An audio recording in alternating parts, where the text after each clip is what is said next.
Instights is a new web application and experience which allows you to do exploratory and interactive spatial analysis with your data. Let's focus on some crimes from Philadelphia and use Instights to explore 2 years' worth of data. In Instights, your data is visualized in multiple ways, on cards. All the attributes are exposed, so you work directly with that data. Your data can be visualized as maps, charts, or tables. The legend is completely dynamic, so you can select out your data and see it being reflected on the map.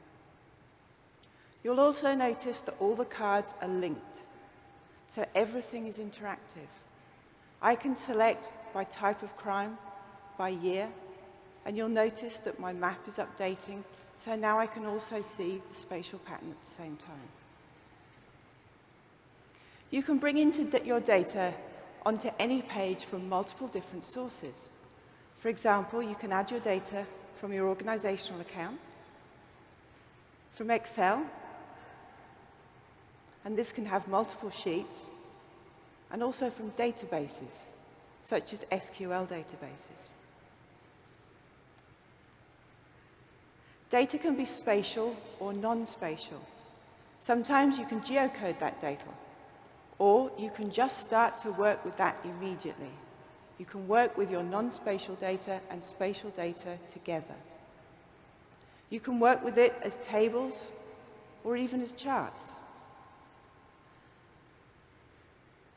So now we can see the total number of crimes showing the percentage change between 2014 and 2015. And we see that overall in the city of Philadelphia, crime's been decreasing. They've only seen a small increase in the number of thefts. Different visualizations allow you to see your data in different ways. And you can change your visualizations with a single click. So I can go from my map to a bubble chart, or even to a tree map, where I can clearly see which crimes are the most common. And of course, I can always change back to my map.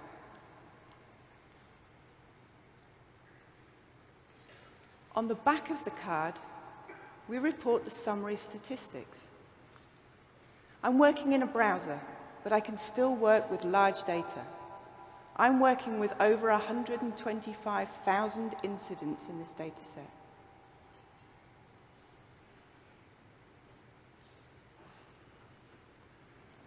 So let's focus in and look at the data in more detail rather than looking at the overall patterns for the city.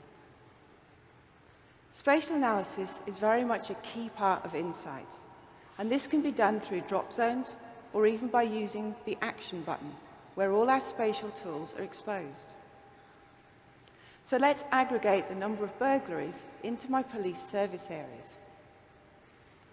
Doing a spatial aggregation is as simple as taking the information from one card and dragging it into the other.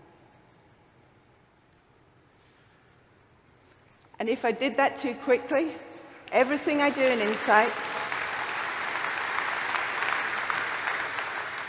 everything you do in Instights, you can undo and you can redo every action. So you see, a polygon overlay really is as simple as just overlaying that polygon. All the values at each location are reported, but in context of your data. So you see it with the minimum, the maximum, the mean, to help you understand that data clearly. And as I've already shown, on the back of the card, your summary statistics are reported, this time for the aggregated data set that we've created. The data you create from your spatial analysis can be directly interrogated.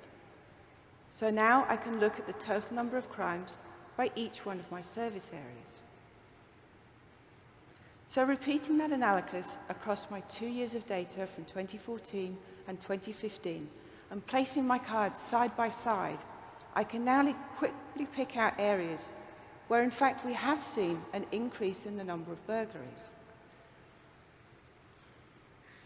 But totals don't tell the whole story, and often we need to normalize our data to take into account the number of people who've been impacted.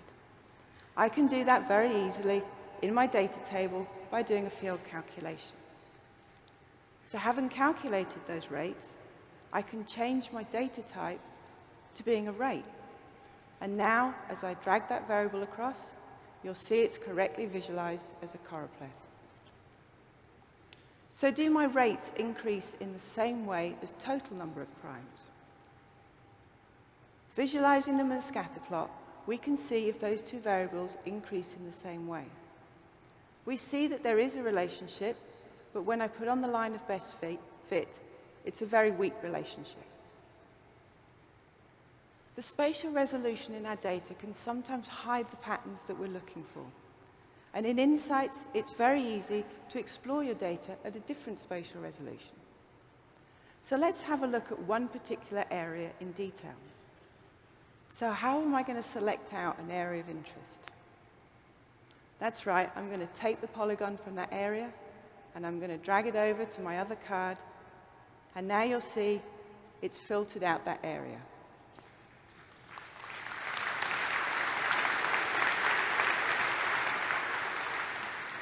So now I can re-aggregate that data. This time I'm going to look at it by block group level and try and understand the distribution in that data set.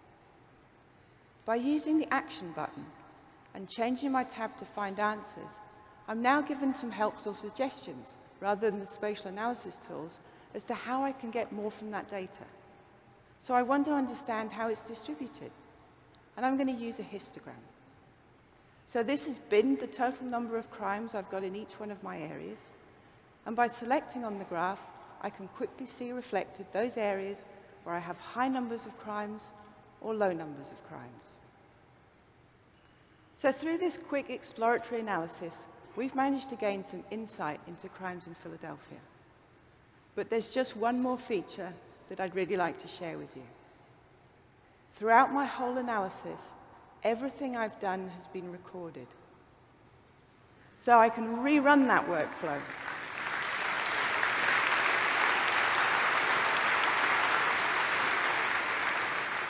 You can rerun your own workflows, and you can share those workflows with others so that they can rerun the same analysis but using their own data.